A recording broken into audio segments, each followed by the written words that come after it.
Hello students, in this video we will discuss about question number 1 का third part of exercise 4.2 यानी exercise 4.2 का question number 1 का third part rhombus BEND हमें construct करना है।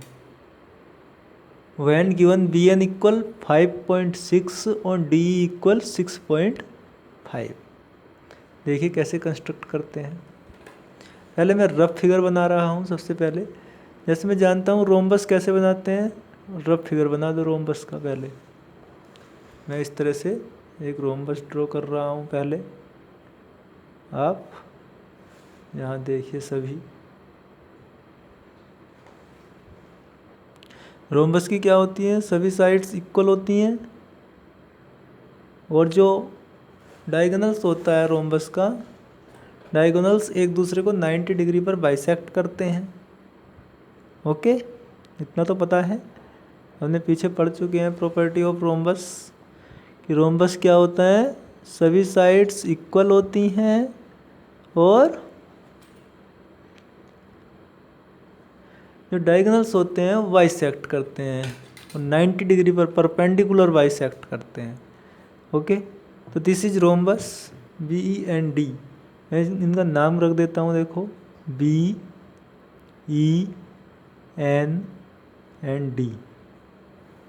अब हमें क्या गिवन है, देखो BN कौन सी साइड होगी, ये, यानी this is a diagonals of rhombus BEND का ये डायगोनल्स तो है,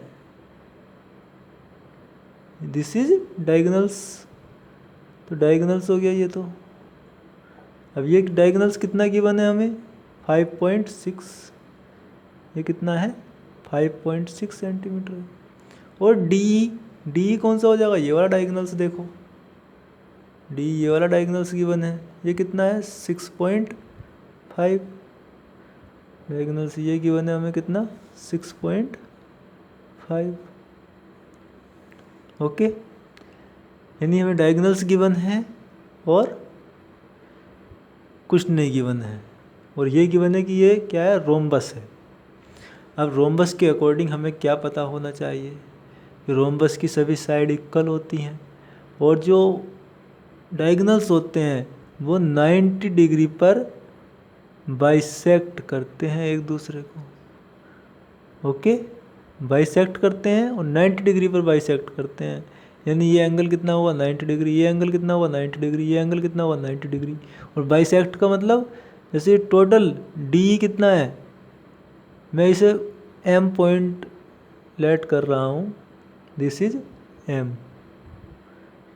M पॉइंट लेट कर लिया मैंने। तो देखो जब बाइसेक्ट का मतलब होता है डी जो मतलब ये है डायगोनल्स डी है, डी 2 इक्वल पार्ट हो जाएंगे। कैसे, जब ये बाइसेक्ट यहाँ से कर रहा है यानी DM और प्लस डी वो ME, DM plus ME equal हो जाएंगे दोनों। तो देखिए कैसे, रोम्बस BEND से रोम्बस ये लिख देंगे bye rhombus property.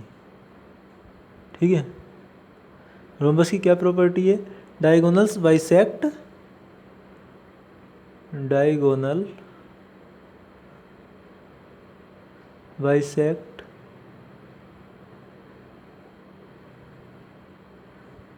Each other, perpendicular bisect कहना चाहिए था, diagonals perpendicular bisect each other, perpendicular bisect each other, यानी परपेंडिकुलर बाइसेक्ट करते हैं डायगोनल्स एक दूसरे को, यानी 90 डिग्री पर परपेंडिकुलर कहते हैं, 90 डिग्री पर बाइसेक्ट करते हैं। तो जो देखो ये कितना है, टोटल 6.5 है, D is equal to 6.5।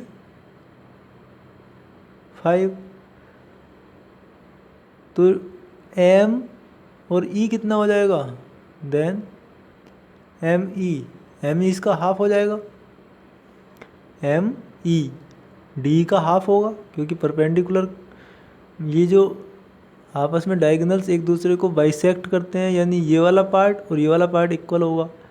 M E equal होगा किसके, डी एम के, M E equal D M, दोनों इक्वल हो जाएंगे।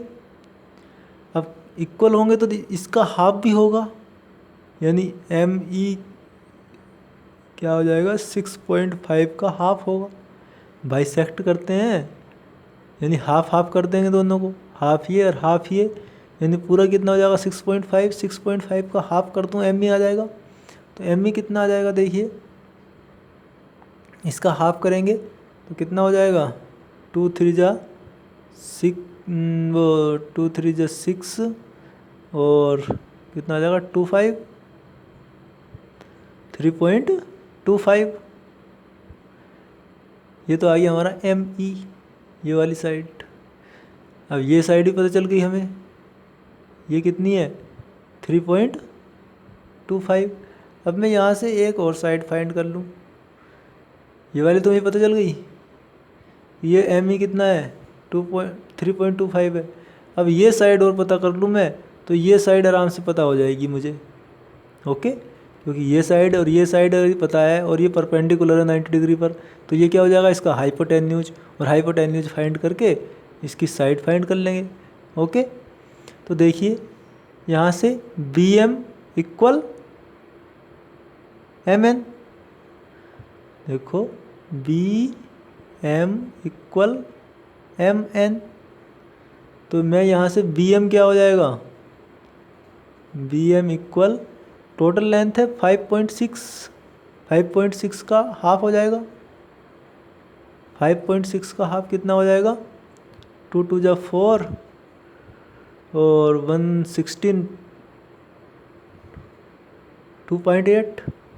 2.8 सेंटीमीटर तो आ गया हमारा बी एम, और एम ई आ गया 3.25 सेंटीमीटर।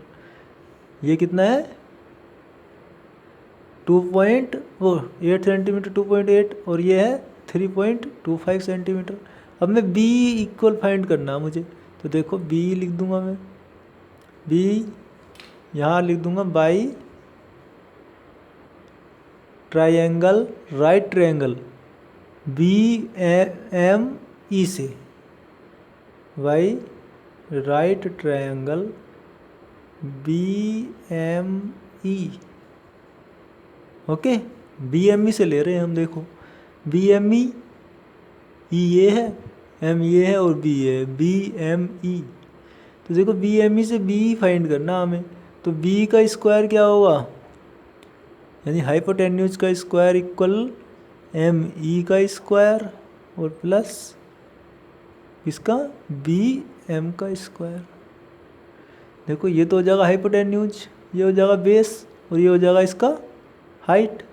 तो क्या होता है हाइपोटेन्यूज का स्क्वायर इक्वल बेस का स्क्वायर और प्लस हाइट का स्क्वायर, यही हमने लिखा है, हाइट का स्क्वायर प्लस बेस का स्क्वायर।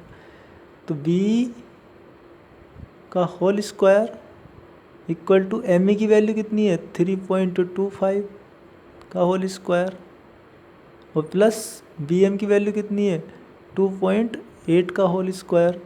अब इनके स्क्वायर करके और हमें ऐड करना है और बी की वैल्यू, देखिए स्टूडेंट्स हमने इसको सॉल्व किया, 3.25 का स्क्वायर प्लस 2.8 का स्क्वायर, ये हमने एम ई फाइंड किया था, यहाँ से 3.25 आया था और यहाँ से बी एम फाइंड किया था, कितना आया था 2.8।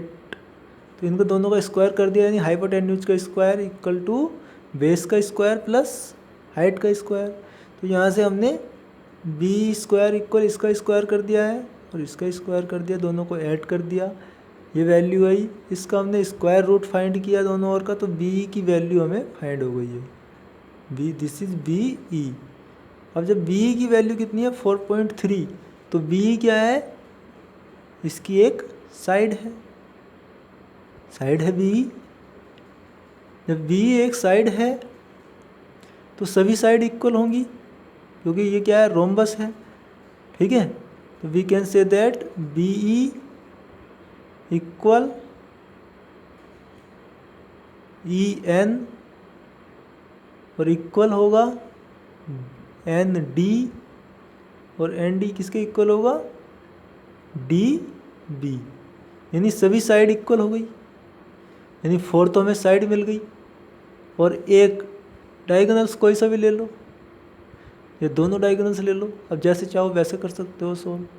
एक डायगोनल्स ले लो डी ई, ठीक है, और डायगोनल्स डी ई कितना की बनता हमें 6.5, डी ई कितना है 6.5। अब इससे मैं इजीली क्या कर लूँगा, और बी कितना आया हमारा पास 4.3, ये सब कितनी है 4.3 है सब लाइन लेंथ, यानी सब साइड हमें मिल गई 4.3 सेंटीमीटर। और एक डायगोनल्स है हमारे पास 6.5 सेंटीमीटर, और एक डायगोनल्स है 5.6। अब देखो हम इसको दोनों तरह से कर सकते हैं, या तो इस तरह से कर लो कि हमारे 3 साइड और 2 डायगोनल्स यदि हमें गिवन है तो कैसे करते हैं, या आप उस साइड उस तरह से कर लो जैसे हमने क्वेश्चन उसके अकॉर्डिंग करा था, एक्सरसाइज 4.1 के अकॉर्डिंग, कि 4th साइड गिवन है और एक डायगोनल्स गिवन है। 4th साइड गिवन है देखो, और एक डायगोनल्स गिवन है, तो कैसे करेंगे, बहुत ईजी है। सबसे पहले ये डायगोनल्स ड्रॉ कर लेंगे। देखिए मैं करके बताता हूँ आपको। डायगोनल्स कितना है, एक डायगोनल्स माना हमने डी ई 6.5, तो डी ई में 6.5 ड्रॉ कर दूंगा यहाँ, ठीक है, 6.5 ड्रॉ कर देंगे डी। देखिए 6.5,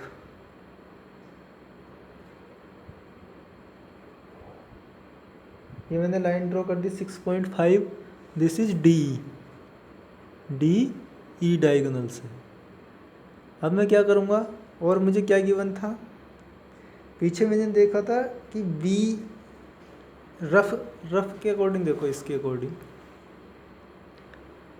ये हमारी सब आ गई 4.3, ये सभी साइड 4.3 है, ये भी 4.3 है, और ये भी 4.3 है, और ये भी 4.3 है। सभी साइड मैंने 4.3 फाइंड करी है, ये फाइंड किया ना यहाँ से, ये बी, और जब बी है जितनी उतनी सेम रोम्बस की सभी साइड क्या होती हैं, इक्वल होती हैं, तो सभी साइड इक्वल हो जाएंगी, तो सभी 4.3 साइड हो जाएंगी।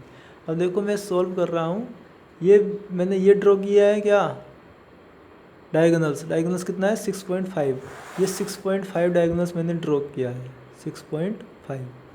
अब मुझे पता है कि 4.5 वो 4.3 ये है, 4.3 ये है, 4.3 ये है, और 4.3 ये है। तो मैं क्या करूँगा, 4.3 की आर्क भरूँगा इसमें, देखो 4.3 ये फिल कर लिया मैंने, 4.3 इस तरह से फिल किया 4.3, देखो ये पॉइंट और ये पॉइंट 4.3 है। अब यहाँ से 4.3 मुझे सब पता है, अब तो 4.3 है सभी आर्क, ये भी 4.3 है, और यहाँ से भी 4.3 है, क्योंकि सभी साइड क्या है, रोम्बस की है, और रोम्बस की सभी साइड क्या होती हैं, इक्वल। ये भी 4.3 है, नीचे वाली साइड भी, ओके, और इधर से ये भी 4.3 है, तो सभी की मैंने क्या है 4.3 का आर्क लगा दी सभी, ओके, ये इस तरह से आर्क लगा दी है, 4.3 की आर्क है सभी, क्योंकि रोम्बस है, और रोम्बस की सभी साइड क्या होती हैं, इक्वल।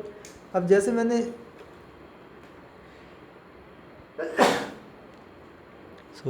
जैसे मैंने रफ फिगर बनाया था, सेम ही हमको इनको ज्वाइन कर देना है। देखो ये बन जाएगा हमारा, इस तरह से इनको सबको ज्वाइन कर दो,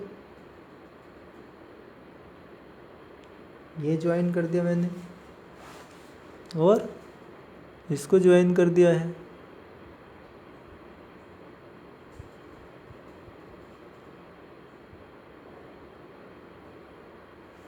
सेम नीचे ज्वाइन कर देंगे दोनों को,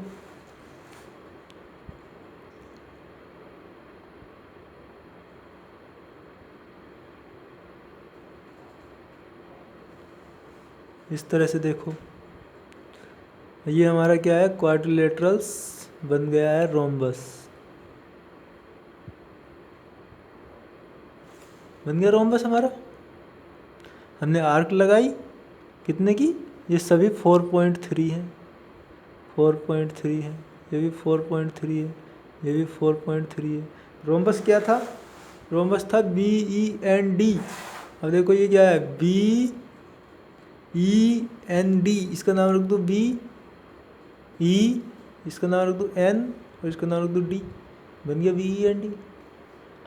ओके, कोई सी भी साइड कोई से नाम रख सकते हैं क्योंकि क्या है, सभी साइड इक्वल है। तो BEND रोम्बस बन गया मेरा। ये मैंने डायगोनल्स ले लिया 6.5। यहाँ देखो मैंने फाइंड किया था क्या, DE क्या है 6.5, तो ये DE जो था, DE गिवन था हमें 6.5, तो मैंने ये 6.5 ड्रॉ कर लिया। सबसे पहले इसको स्ट्रेट लाइन से ड्रॉ कर लिया डायगोनल्स को, और ये 4.3, यही 4.3, यही 4.3, यही 4.3। तो मैंने क्या किया, इस पॉइंट से भी 4.3 का आर्क लगाया, इस पॉइंट से भी 4.3 का, इस पॉइंट से भी 4.3 का, इससे भी 4.3 का, और सेम इनको मैंने ज्वाइन कर दिया। ओके, आपको समझ में आया होगा। ठीक है, सभी क्वेश्चन आप एक्सरसाइज 4.2 के इसी तरह से सॉल्व कर सकते हैं। एक बार अच्छे से देख लेना इधर भी। बस हमें देखो यही फाइंड करना है कि इसकी हमें ये लेंथ कैसे फाइंड करें, साइड कैसे फाइंड करें। ये तो हमें पता है कि एक साइड भी यदि हमें मिल गई तो हमें सभी साइड पता चल जाएगी। इसके डायगोनल्स केवल गिवन थे, हमें साइड नहीं गिवन थी। तो साइड कैसे फाइंड करेंगे, हमें प्रॉपर्टी पता होनी चाहिए डायगोनल्स की, कि डायगोनल्स जो होते हैं रोम्बस में वो एक दूसरे को बाइसेक्ट करते हैं 90 डिग्री पर, परपेंडिकुलर बाइसेक्ट करते हैं, यानी diagonals perpendicular bisect each other. जब परपेंडिकुलर बाइसेक्ट करते हैं तो ये पूरा था 6.5, तो ये इसका आधा हो जाएगा, 6.5 का आधा 3.25, ये 3.25 हो गया ME। अब सेम ये वाली भी फाइंड कर लो, पूरा है BN 5.6, तो M और B कितना हो जाएगा, 5.6 का हाफ यानी 2.8। ये 2.8 मिल गई हमें, और ये मिल गई 3.25, और ये पता है ये 90 डिग्री का एंगल है, तो ये हाइपोटेन्यूज होगा। तो हमने यहाँ से इस तरह से हाइपोटेन्यूज फाइंड कर लिया, BE का स्क्वायर इक्वल ME का स्क्वायर प्लस BM का स्क्वायर। तो हाइपोटेन्यूज कितना आ गया हमारा 4.3, यानी इसका रूट जब लगभग निकालेंगे तो समथिंग 4.3 आएगा। अब 4.3 BE आ गया क्योंकि इसका स्क्वायर रूट, दोनों ओर का स्क्वायर रूट फाइंड कर दिया हमने, तो यहाँ स्क्वायर, ये स्क्वायर रूट में फिनिश हो गया, BE आ गया 4.3।